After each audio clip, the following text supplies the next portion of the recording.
Greetings and welcome to another episode of Shop Talk down here at Page 3's Game Zone. I'm Nathan Varney and I'm joined today by my friend Bill Boldmann. And we're going to be taking a look at one of the newest, Doomtown Reloaded Saddlebag. This is Saddlebag number 5, if I'm not mistaken. And I think it is, it's not Frontier Justice. No turning back. No turning back. Thank you, Bill. Anytime. All right. Well, we're just going to take a look at the cards that are available in this set. There should be 21 different cards. It includes 4 copies of each for the play set, as all the Saddlebag expansions do for Doomtown Reloaded. So as you see here, first we've got up for the 4th ring, we've got Avi Klein. She's a 9 of spades, 1 bullet, 3 influence. She costs 6 to play, and she has an upkeep of 2.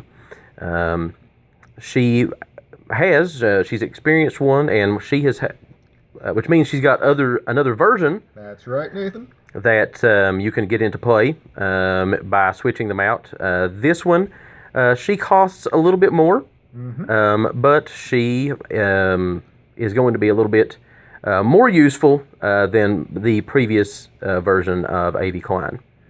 So that's the only 4th ring card in this set. As far as 4th ring stamped card in the set.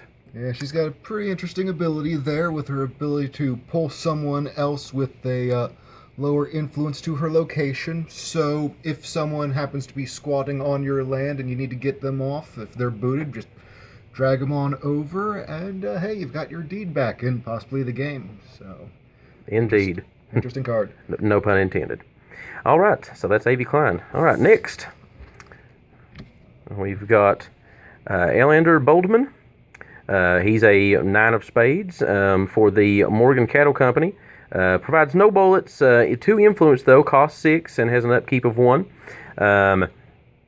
Also an experienced character, and he's a mad scientist. He certainly is going to be one that you probably will want to include if you're working towards a no clubs Morgan Cattle Company deck. As you can see from his ability here, where he can unboot a gadget as a shootout action, letting you use its ability again. He has a special bonus if it's an experimental weapon, giving the user 1 extra bullet and making them a stud. Which can be a pretty big swing. A pretty big swing, especially right in the middle of a shootout. So, all right, and that's the only Morgan Cattle Company card in this particular saddlebag. Goodbye, Elander. All right, so moving on next here, and Bill, if you want to go ahead and put both of the Law Dogs out here, yes. Judge Harry, sir thing, and Ebenezer Springfield. We've got an 8 and a Queen of spades. Both of them only provide 1 bullet. Ebenezer has no influence. Judge Harry has 3. We've got a cost of 7 on Judge Harry and 2 upkeep. Only a cost of 4 for Ebenezer, but no and no upkeep. So, what do you think here about Judge Harry? I know when we were talking just a little bit ago, you had some interesting things to say about him. Well, I think Judge Harry is probably going to become a staple in a lot of Law Dog decks. His previous version was pretty popular, and that one, if you may recall, was 1 Ghost Rock cheaper and had a very similar ability. Both versions of Judge Harry let you start a job targeting a wanted dude, but this one gives you an extra 2 stud gunslinger token to help you out in the fight. Now, the one disadvantage this version of Judge Harry has versus his earlier version is this one only discards the mark, and the previous one aces it. Even so, I think this one's probably the better choice. Especially, yeah, with the 2 stud gunslinger token, that I think is definitely, I definitely agree with you there on that. Ebenezer gives you a cheap blessed character to be able to get into play for the Law Dogs. And it's something that, is just, frankly, always useful. Yep, he's got a good value on him, too. The blessed Law Dogs love to have their higher values, often going for the Royal Flush deck. And his ability there can be useful since Sometimes the blessed law dogs still want to make their opponents wanted, but they sacrifice some of their ability to do that in exchange for their holy tricks. Indeed. All right, so those are the two Law Dogs characters that are in this particular saddlebag. And moving on, we'll take a look at the two members of the Sloan Gang that are in the bag here. We've got Anthea Pansophia and Harry Heinbein. Oh my goodness, Harry, get me choked up to even try to say it. Sorry about that. Harry Highbinder. Anthea is a 9 of spades, no bullets, 1 influence. She costs 3 to get into play and has no upkeep, so a nice cheap huckster. And Harry is a jack of spades, no bullets, 3 influence, and 4 to get into play and a upkeep of 2. Now Harry's definitely the interesting of the two. Anthea's just a nice you might consider starting her if you're going for a Sloan Gang spell slinger deck. But Harry, I don't think he has much of a place yet, not with that 2 upkeep on him. So he's going to be hard to keep in play, and his ability, it's definitely something we haven't seen before. Whenever he is in town square and you have more influence than any other player, you control the town square. Now that doesn't do much yet. It means that you can take shopping actions there.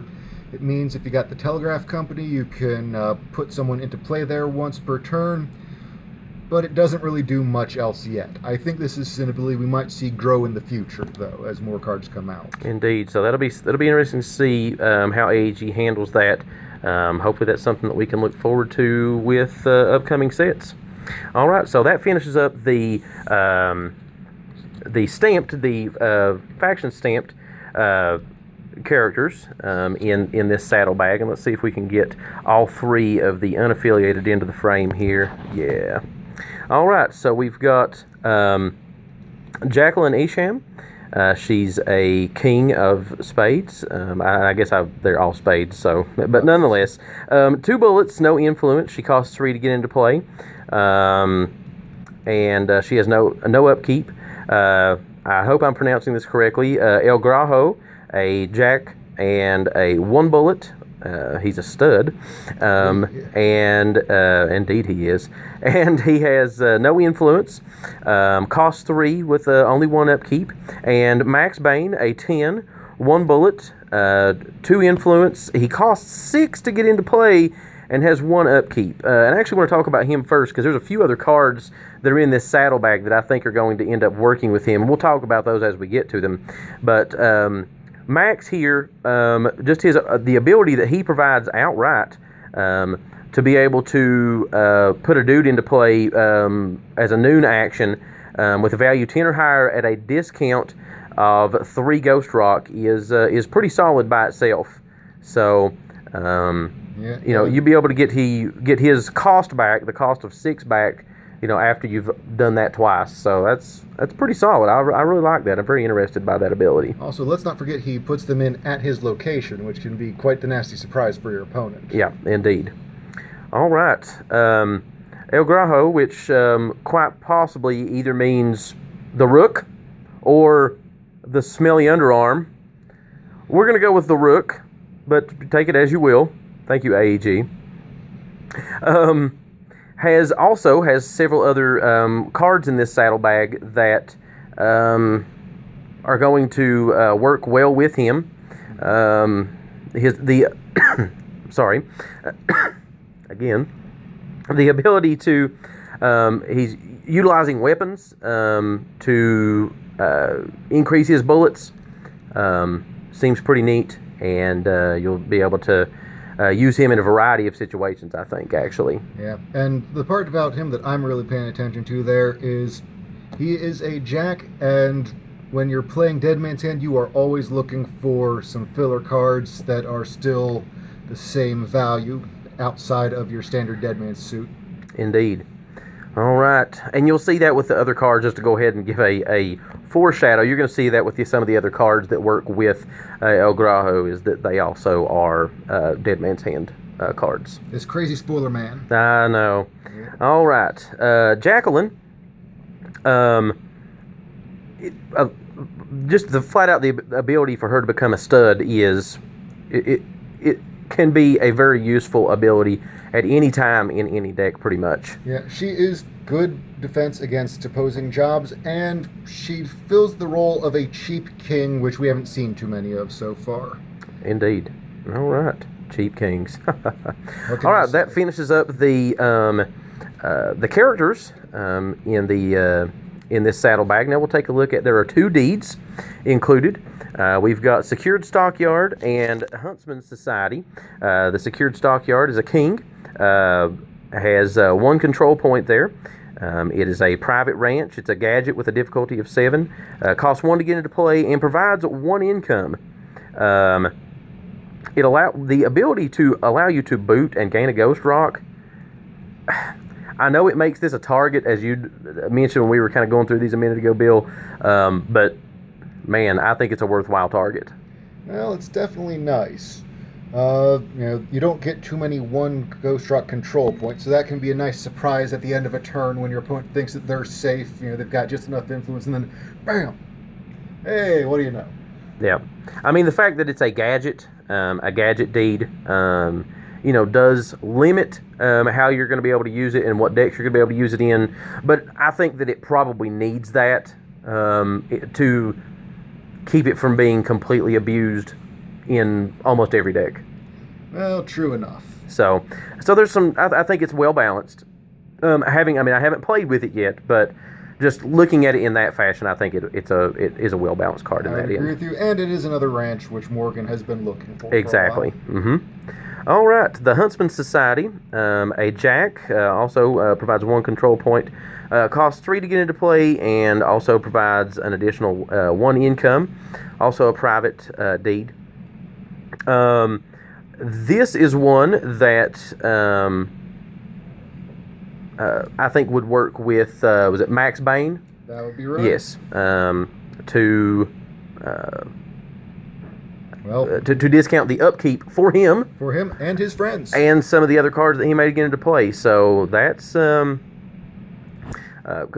it's not just for the dudes at that location, because it's also at adjacent locations. So yep. A really solid card that this one could be used just about anywhere. I would say so, and of course, not to sound like a broken record, but Jack Diamonds, Dead Man's Hand. Yep. Those are always good cards to watch for in this game. Okay. All right, so that takes care of the deeds that were included in this saddlebag. So we'll take a look at a few of the goods. And first up here, we've got La Quema, which could be the fire or... What was one of the other potential meanings for it? I believe it was garbage dump. The garbage dump. All right. So we're going to go with fiery. Fire or fiery, but that's okay. Definitely, this is certainly the horse of Legrajo, an ace, providing a bonus to bullets and to value to the dude that is attached. And certainly to provide bonuses to, again, to... El Grajo. Costs 4 to get into play, and allows you to get your dude into a posse and boot an opposing dude. So certainly a lot of abilities, probably to a deliberate pun here, probably a one-trick pony. Quite possibly. He's a little on the expensive side, but yes. Has some definite utility. Yeah, so... a solid card, and I definitely would like to at least take a peek at it sometime to see exactly how it may be able to be used. All right, so then we've got Acid Coil Gun. I hope I'm pronouncing that properly. It is a 9, provides a 2-bullet bonus, and costs 2 to get into play. It's a gadget. Excuse me. This also is going to be one I think that would work with Elender Boldmann, and within the idea of a no-club Morgan deck. Yeah, that's definitely a real powerful ability on it. You have to build around it, or definitely taking a risk, but I think it's got some real potential there. It's a little more powerful than a shotgun, I would say, but again, kind of like the judge earlier, This one discards shotgun aces, so you have to take balance your that choice. out. Yeah. All right. Okay, so we'll go on to the next couple of goods here, and we've got the Scoop Hound and the Rapier, and the Rapier certainly is another card for El Grajo, a Jack. So again, we're taking a look at the Dead Man's Hand, building on that as well. A melee weapon, which is what he needs. Yep. And it only costs 1 to get into play, provides a 2-bullet bonus, and a +1 to value. So it's definitely going to make El Grajo a difficult to target with things that work towards low-valued characters or lower-valued characters, depending. True enough. It does have the disadvantage of doing nothing if there is a non-melee weapon in the opposing posse. But then again, if you put on El Grajo, he can boot it to make up for that. Correct. So. All right. Then we have Scoop Hound, which, as Bill mentioned earlier, this is the third sidekick. So far, they've all been dogs. You can take with what you will on for this one. Anyway, a 10 that costs 2 to get into play, and an ability that is can be useful, can be a pretty solid swing. Yeah, I'm actually thinking this is one of the more powerful cards in the deck that might not, or the pack, that might not look like a game-changing ability, but with some of the stuff running around out there in the meta, Wendy, Pistol Whip, it can have a pretty solid impact. Indeed. All right, so that's those two good cards, and we'll take a look at the final 3 here, and I'll get those scooted up just a little bit, Bill, there. Thank you. All right. So we've got a Hex and a Miracle in Mark of Pestilence and Consecration, and Vitality Tonic. Vitality Tonic is a queen, only costs 1 to get into play. It's an experimental gadget. Working off of the Abomination keyword, but then also towards kind of the Morgan Cattle no club. So not quite sure where this card is going, at least at present. Yeah, it's got a real powerful ability there at the end, letting you unboot the same dude repeatedly. I'm picturing something interesting in Morgan Cattle, maybe using this and the new mayor, Mr. Watley, and his ability to have another dude boot to give him a control point. So you might be able to just start pouring Ghost Rock into control if your opponent overextends early on. The Abomination keyword text makes you really want to be able to use that in 4th ring, but right now they don't have any mad scientists that can do it. So we'll see how that goes. Thus my confusion. Yep. All right, Consecration is a 9, a Miracle. It has a cheat and resolution on there. Allows you to reduce your casualties by 3, and that can be a huge swing in a shootout. Although really, in that case, it's going to act more as a deterrent because your opponent is going to see that sitting on the board. Yes. There. So it's not going to catch them by surprise. But that's okay. True. That can still, I mean, just the fact, getting into play can be a swing. True enough. They're going to definitely think twice before they play that higher value cheat in hand. Indeed. All right. And then Mark of Pestilence, boot all other unbooted dudes. That's it's a value of 9 and free. I really don't think that anything else needs to be said about that. Nope. Shut your opponent down when you're ahead. Yep. The end. All right. That finishes up all the goods that are in this saddlebag, and we will wrap up here with our actions. There's 4 of those. First, we have Cooking Up Trouble. That's a 4 and a cost of 1 to play. This is something that can allow you to, just flat hurt your opponent's hand. I mean, it's always nice to be able to take a peek and pitch stuff from an opposing hand. Yep, it's a powerful after-the-fact cheating card, as I see it. Yep. Old-Fashioned Hanging.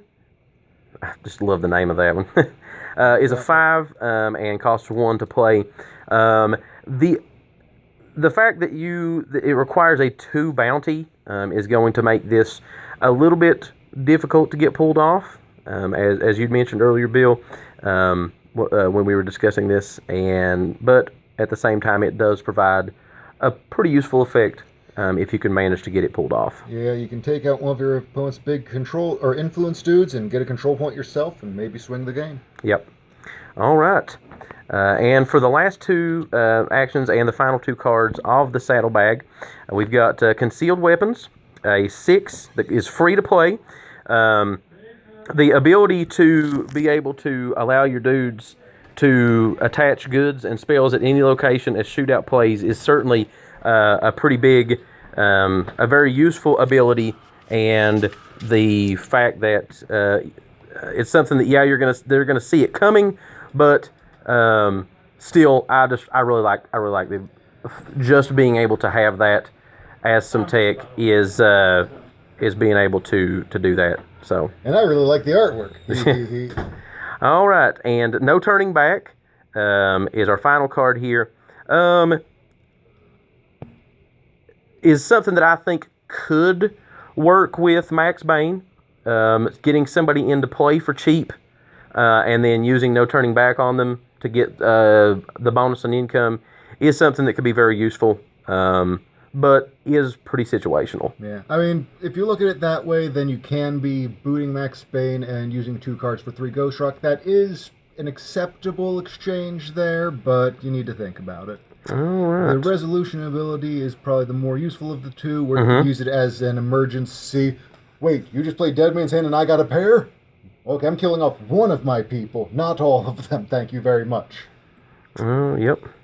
All right. Well, that is the last of the cards that are in this Saddlebag, and so overall, I think it's a very interesting addition. Some great additions to Doomtown Reloaded. If you've not checked out that game, definitely take a moment to do that. Let us know what you think about this Saddlebag, about the cards that are in it, in the comments below. If there are any cards that really stick out to you, let us know what those are. What do you think your favorite card is? What is your least favorite card? What card do you think will see the play the most in Doomtown Reloaded? And I look forward to seeing what you guys have to say about that. All right, well, that will wrap up another episode of Shop Talk down here at Page 3's Game Zone. I'm Nathan Varney, and again, I've been joined by my friend Bill Boldmann, and I thank him for coming in and taking a look at this with us, and we will see you next time. Bye.